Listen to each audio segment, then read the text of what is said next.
27 अगस्त से अमेरिका ने इंडिया पर 50% टैरिफ लगा दिया है। तनातनी का माहौल है और ऐसे में अमेरिका के वित्त मंत्री स्कॉट बेसेंट का बयान आना कि आखिरकार हमें साथ तो होना ही है। ऐसे में आप क्या समझते हैं, और इसी खबर को विस्तार से समझेंगे। हमारे वरिष्ठ सहयोगी अभय उपाध्याय जी हमारे साथ हैं। क्या समझते हैं सर इस बयान को, किस तरीके से लेते हैं आप? देखिए, ये इशारा उसी की तरफ है कि दोनों देशों के बीच में जो तनातनी बनी हुई थी टैरिफ को लेकर, अमेरिका लगातार कह रहा था कि अगर आप यूक्रेन रूस युद्ध को बढ़ावा दे रहे हैं, अगर आप रूस से पेट्रोलियम ले रहे हैं और उसके बाद उसको प्रोसेस करके आप उसको यूरोपियन मार्केट में बेच रहे हैं, और इससे कहीं ना कहीं रूस को बढ़ावा मिल रहा है कि वो यूक्रेन पर अपना हमला जो है जारी रखे। ये प्रत्यक्ष तौर पर कहना था यूएसए का।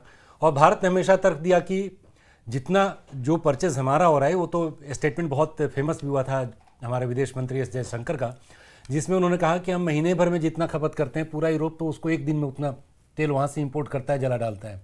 तो भारत ने हमेशा इस अपने स्टैंड को मेंटेन रखा था कि हम अगर खरीद रहे हैं तो ऐसा कुछ भी हम गलत नहीं कर रहे हैं, क्योंकि खुद अमेरिका कई सारे प्रोडक्ट्स अभी भी रूस से इंपोर्ट करता है और पूरा यूरोप पेट्रोलियम के लिए डिपेंडेंट है रूस के खरीद पर। तो भारत ने इस स्टैंड को हमेशा बरकरार रखा था और यह भी कहा कि जब आपका खरीदना गुनाह की श्रेणी में नहीं आता है तो फिर हमारा खरीदना आपको बुरा क्यों लग रहा है। उसके बाद फिर ट्रंप ने यह भी कहा कि नहीं, इससे कोई फर्क नहीं पड़ता है। और इनफैक्ट वास्तव में देखें तो सिर्फ यही मुद्दा नहीं था, मुद्दे कई और भी हैं जिसकी वजह से ट्रंप प्रशासन चाहता है कि भारत के ऊपर ज़बरदस्त दबाव बना कर रखा जाए।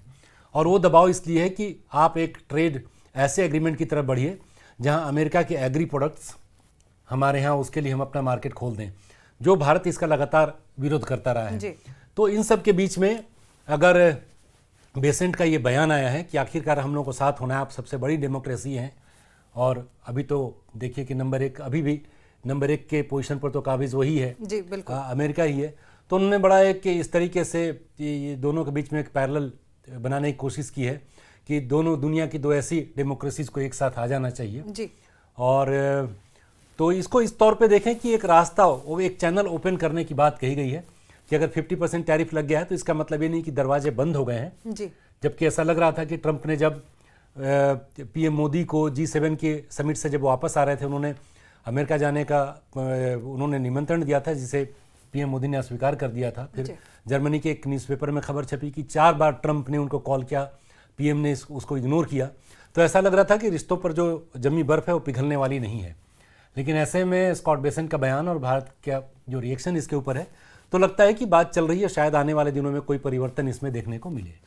कहाँ बात फंसी हुई है और क्या फंसी हुई है, कैसे देखते हैं आप, और किन सेक्टर्स को सबसे ज्यादा प्रभाव पड़ने वाला है इन सब चीजों से? बात तो ऐसी फंसी हुई है कि अमेरिका, अगर इस केवल ट्रेड की बात करें आप, तो सबसे बड़ा एक जो इंटरेस्ट है ट्रंप का कि जो एग्री सेगमेंट है, एग्री सेक्टर है, उसको भारत खोल दे। क्योंकि अमेरिका में रिपब्लिकन का जो वोट बैंक है वो वहाँ के कृषक समुदाय के बीच में बहुत ज़बरदस्त है। तो वैसे में अगर ट्रंप अपने दबाव के जरिए भारत में इस सेक्टर को ओपन करवा लेते तो वहाँ का जो फार्मर है उसके लिए अपने प्रोडक्ट्स को यहाँ बेचने में आसानी होगी। एक और बहुत ही वो इमोशनल सेगमेंट में आ जाती है भारत के लिए, क्योंकि वहाँ जो मवेशी हैं जिनसे दूध दिया जाता है, वहाँ की जो गाय है उसको कुछ ऐसे खाने खिलाए जाते हैं जिसमें मांस मिला होता है, जिससे उनकी प्रोडक्टिविटी बढ़े।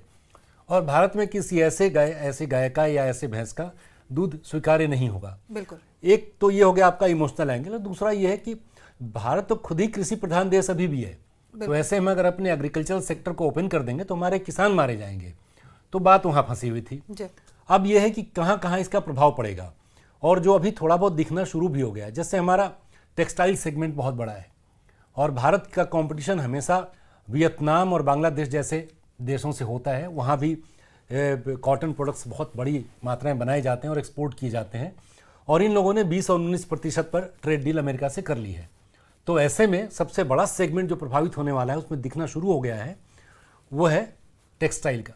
एक अनुमान के मुताबिक कहा जाता है कि 3 मिलियन, तकरीबन 30 लाख जॉब पर सीधे या इनडायरेक्टली भी इम्पैक्ट पड़ सकता है। तो एक गंभीर चिंता का विषय है भारत सरकार के लिए भी। और देखिए, अगर स्कॉट बेसेंट जिस तरीके से बोल रहे हैं और भारत ने प्रतिक्रिया दी है, अगर कोई रास्ता खुलता है तो दोनों ही देशों के लिए बेहतर होगा। टाइमिंग देखिए, ये बयान और इस तरह की प्रतिक्रियाएं ऐसे टाइमिंग पे आई है, बहुत अहम होती है टाइमिंग अपने आप में, जब हमारे प्रधानमंत्री नरेंद्र मोदी जी चीन और जापान के दौरे पे हैं।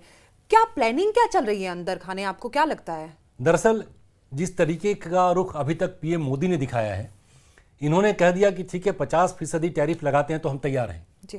थोड़ा नुकसान तो होगा। ये उम्मीद जताई जा रही है कि 0.4 to 0.6% हमारे जीडीपी में कमी आ सकती है और हमारी विकास दर जो है 6% से नीचे आ सकती है। तो इन सब खतरों के बावजूद भी मोदी ने बहुत ही सख्त रुख अपना रखा है और उन्होंने कहा कि ठीक है अगर आप लगाते हैं तो लगा दीजिए, और उस पर सीधे कोई बात बोलने से पहले इन्होंने स्वदेशी अपनाने पर जोर दिया। मतलब अगर ट्रंप एक प्रेशर टैक्टिक्स अपना रहे हैं तो भारत भी माकूल जवाब दे रहा है। पीएम ने कहा कि नहीं, हम नहीं मानते, हम अपना स्वदेशी को बढ़ाएंगे। अब ऐसे में जापान जा रहे हैं पीएम मोदी और चीन जा रहे हैं। भारत ने ऐसे इंडिकेशन दिए कि वो रूस के भी करीब आ रहा है और ज़्यादा, रूस से तो हमारी करीबी है, चीन से भी बॉर्डर इश्यूज पर बात होगी और व्यापार में भी कुछ लेन देन की बात हो सकती है। तो तमाम दबाव के बावजूद ट्रंप प्रशासन ने समझ रहा है कि अगर किसी वजह से भारत फिसल गया उनके हाथ से तो व्यापार का नुकसान उसको बहुत नहीं होगा, क्योंकि अमेरिका का जो व्यापार होता है उसका एक बहुत छोटा हिस्सा भारत से है। भारत में उसके कुल निर्यात का महज 2% हिस्सा आता है। उसकी अर्थव्यवस्था पर सीधे तौर पर कोई बहुत बड़ा प्रभाव नहीं पड़ेगा। हाँ, भारत से जाने वाली जो वस्तुएं हैं वो महंगी वहाँ हो जाएंगी ज़रूर, लेकिन अगर भारत छिटक जाता है अमेरिका के ब्लॉक से तो फिर चाइना को काउंटर करने के लिए जो स्ट्रेटजिक एक मूव रहती है अमेरिका की तरफ से, उसमें वो कमज़ोर पड़ जाएगा जी। तो व्यापारिक से ज़्यादा जो सामरिक हित है वो अमेरिका के लिए महत्वपूर्ण है। इसलिए भी शायद इस वक्त ये बयान आया है कि जापान और चीन का दौरा पीएम मोदी कर रहे हैं। अगर कोई बड़ी ट्रेड डील उनसे हो जाती है और चाइना से एक अंडरस्टैंडिंग बॉर्डर इश्यूज पर बन जाती है तो फिर वो अमेरिका के लिए मुश्किल वाली बात हो जाएगी।